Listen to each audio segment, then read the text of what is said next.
so far this year, the one day we've had, is we've talked about impulse. Impulse, which is force times time. And we're talking about this with particular one object. So one object itself has a force applied for a particular amount of time. Well, if you think about that, you realize that if I apply a force to an object, I'm going to change its speed. I'm going to change the velocity. And so therefore, we can think of it being the momentum, okay, final minus momentum initial, where momentum, remember, is mass times velocity. So if I have a force and I apply it for a particular amount of time, I'm going to change this particular velocity, which happens to be there, okay? All right. So that's fine for one object. But what happens if we have two objects? In that particular case, when the two objects collide, when they go and they hit each other, what we're going to do is we're going to find out this thing called the law of conservation of momentum, which basically says that the momentum initial equals momentum final, or momentum final equals momentum initial. It really doesn't matter, okay? It's just that they're equal to each other. So that means if I have two objects that are going to come in and collide, bam, the momentum before the collision is going to be the same as the momentum after the collision, as long as we don't have any sort of outside force which is acting on it, okay? So what it means is we're going to have to keep track of these objects.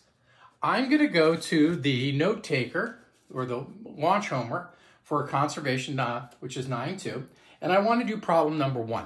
And let's see how this works out. On it, it talks about a 0.105 kilogram hockey puck. So I've got a hockey puck, which is here. And I have a goalie who is here. Hockey puck goalie. Let's make it a little bit more appropriate in size. All right, so a hockey puck and goalie. It says the mass of the hockey puck, which I'm going to go and say mass hockey puck, okay, is 0.105 kilograms. And the mass of the hockey player, the mass of the person, is a 75 kilogram goalie, okay?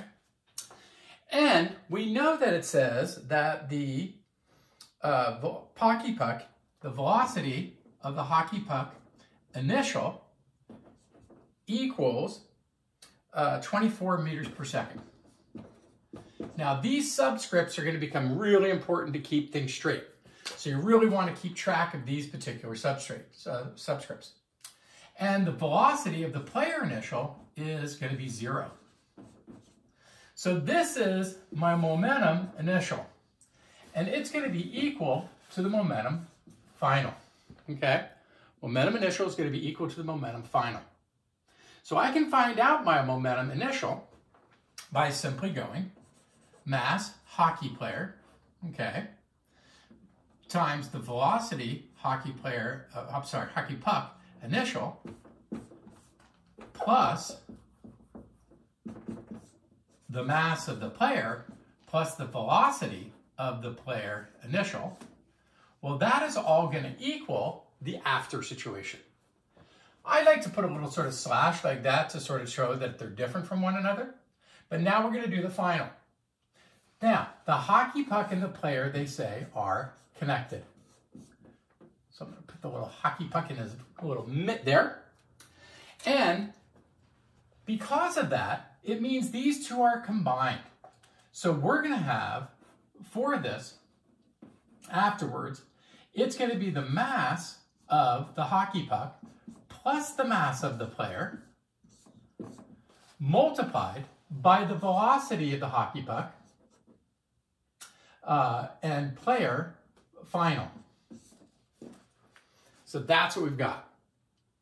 You will notice something interesting, which is we know everything on this side, and we know the two masses. The only thing we're missing is the velocity of the hockey puck final.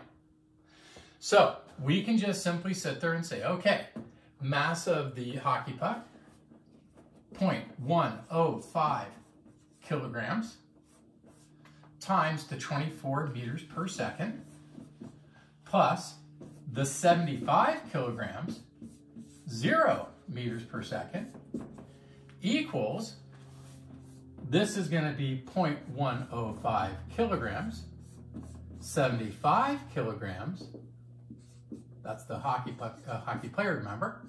Velocity, hockey, puck, final. Boom. So now we've got that set up. And we can do the mathematics associated with that. So for instance, on this side, we're going to get 2.52 kilograms meters per second equals, and this is going to be 75.105 kilograms velocity hockey puck player final. So then all we have to do is that little division, which we have here, and we will find out that the velocity of the hockey puck and player final is going to be equal to 0.034 meters per second. So if we go and we think about this, we're saying, well, that velocity's really dropped a ton.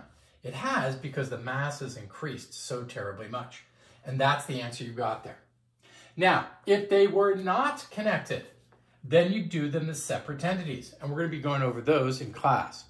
So here, the whole point is this.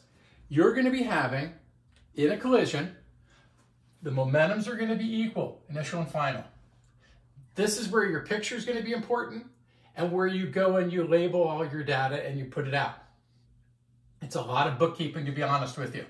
So you put in your information, you put in your momentum initial with the objects and their velocities, objects and velocities afterwards for the final, and then you just plug and chug from there.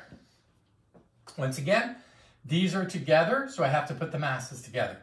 If they were separate, then I would put them separate and then solve it that way. And so basically what you're going to get is you're going to have all of them except for one, and then you solve for the one that you don't have. That's how you do law of conservation of momentum problems. They're not that hard, but you've got to be meticulous in the way you do it, and you've got to really write everything down step by step. That's where people get screwed up. So that's how you got to do it. Okay, your turn to try.